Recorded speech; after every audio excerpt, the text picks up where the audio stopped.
হাটে সপ্তাহ ব্যবধানে সুগন্ধি ধানের দাম মণ প্রতি কমেছে প্রায় ৩০০ টাকা, যা এখন বিক্রি হচ্ছে ১৯০০ থেকে ২০০০-এ।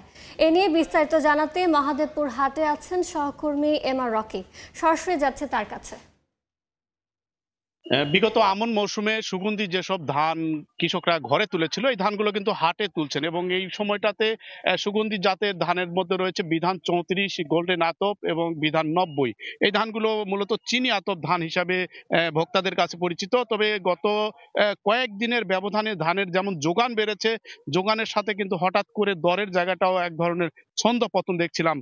২৩০০ থেকে ২৪০০ টাকা প্রতি মণ ধান বিক্রি হচ্ছিল। সেই ধান চলতি সপ্তাহে এসে সর্বোচ্চ ১৯৫০ থেকে ১৯৮০ টাকা, অর্থাৎ ৩০০ থেকে ৩৫০ টাকা পর্যন্ত প্রতি মণে ধানের একটা দর পতন হয়েছে এবং এই দর পতনের কারণে কৃষকরা বলছেন সুগন্ধি জাতের ধান নিয়ে তাদের একটা স্বপ্ন থাকে। বিগত মৌসুমগুলোতে ২৫ থেকে ২৬০০ টাকা প্রতি মণ তারা বিক্রি করেছিলেন।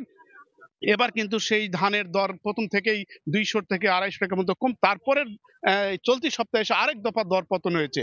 তো চাষিরা যে বিষয়টি বলছেন যে হঠাৎ এরকম একটি দর পতনে অনেকটাই তাদের আশাহত হচ্ছে। পাশাপাশি বাজারে যারা ধান কিনছেন তাদের এক ধরনের নিয়ন্ত্রণ বাজার ব্যবস্থার কারণেই প্রকৃত যে দর, সেই দরটা তারা বঞ্চিত হচ্ছেন এবং এই ক্ষেত্রে একটা শক্ত নজরদারি তারা প্রত্যাশা করছেন এবং বিগত মৌসুমে ধান চাষাবাদের ক্ষেত্রে কিন্তু দফায় দফায় কৃষি উপকরণের দর বৃদ্ধি হয়েছে।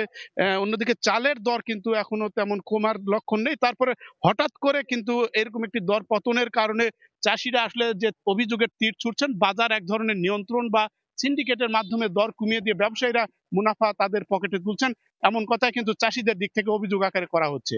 তো এই ছিল সার্বিক নওগাঁর ধান বেচা কিনার খবর আমার কাছে। সরাসরি যুক্ত ছিলাম নওগাঁয়।